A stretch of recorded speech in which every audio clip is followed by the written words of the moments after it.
ஹாய்ஸ். நம்ம இப்போ எங்கே போயிட்டு இருக்கோன்னா, திருச்சியில் இருக்கிற ஸ்ரீ ஒரையூர் வெக்காளியம்மன் கோயில். இது வந்து ஒரையூர் சொல்லி அந்த இடத்துல தான் இருக்குது. ஆக்சுவலி நான் இது 6வது தடவை வரேன் இந்த கோயிலுக்கு. கிட்டத்தட்ட ஒரு 3 மாதமாக இந்த கோயிலுக்கு என்னால் வர முடியல. சில சுச்சுவேஷனால் என்னால் வர முடியல. சுச்சுவேஷன் அமையலை வர்றதுக்கு. 2 நாளாக மனசு உறுத்திட்டே இருந்துச்சு. சரி, இந்த அம்மனை போய் பார்த்து ரொம்ப நாள் ஆச்சு, இன்றைக்கி எப்படியாவது போயிடணும்னு. சரி, 2 நாளாக வரணும்னு நினச்சி ட்ரை பண்ணுறேன். ஆனால் கிளைமேட்டுனால வர முடியல.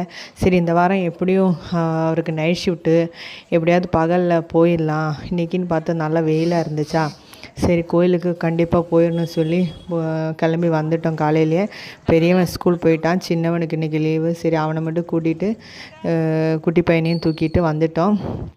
பூஜைக்காக தேங்காய் பழம், இந்த பூவு இதெல்லாம் வாங்கிட்டோம்.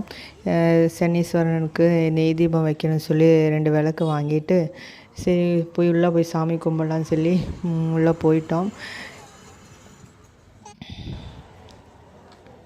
இதுதான் உள்ள என்ட்ரன்ஸு.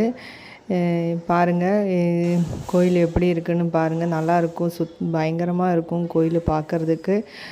நிறைய சாமி வச்சுருக்காங்க. இந்த சீட்டெல்லாம் வந்து நம்மளுக்கு ஏதாவது வேண்டுதல் இருந்தால் எழுதி அம்மா கையில் பாதை வச்சு நம்மளுக்கு சீட்டை தருவாங்க. அதுக்கப்புறம் இங்கே வந்து கட்டணும். நான் இந்த மாதிரி 2 வேண்டுதல் வச்சுருந்தேன். எனக்கு ஒரு வேண்டுதல் நிறைவேறிடுச்சு, இன்னொரு வேண்டுதல் இருக்குது.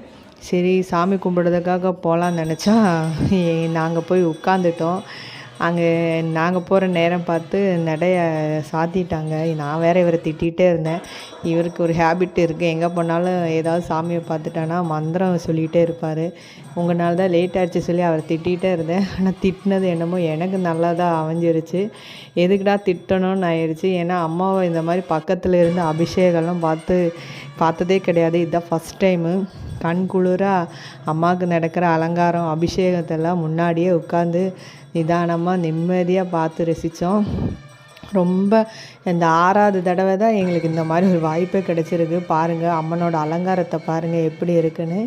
எனக்கு எப்போவுமே இந்த தாயை பார்த்தா ஒரு பத்ரகாளி ஃபீலிங் தான் வரும். எப்போவுமே ஒரு காளி அந்த மாதிரி சொன்னாலே ஒரு சூப்பரான வைப்ரேஷன் கிடைக்கும் எனக்கு. ரொம்ப சக்தியான தாய். யார் யார் இந்த கோயிலுக்கு வந்திருக்காங்கன்னு கமெண்ட் பண்ணுங்கள். வராதவங்க கண்டிப்பாக வாங்க. அப்படியே டோக்கன் கொடுத்தாங்க அன்னதானத்துக்கு. நாங்கள் சாமியெல்லாம் கும்பிட்டு வரதுக்கு லேட் ஆகிடுச்சு. எங்களுக்கு முன்னாடியே நிறைய பேர் சாப்பிட்டுட்டு போயிட்டாங்க. நாங்கள் தான் ஆக்சுவலி கடைசி. டோக்கன் இருந்ததுனால தான் உள்ளே விட்டாங்க. அப்புறம் சாப்பிட்டு முடிச்சுட்டு இன்னொரு முறையும் சாமியை போய் பார்த்துட்டு வந்து வெளியே கிளம்பி வந்துட்டோம். பிடிச்சிருந்தா லைக் பண்ணுங்கள், சப்ஸ்கிரைப் பண்ணுங்கள். தேங்க்யூ.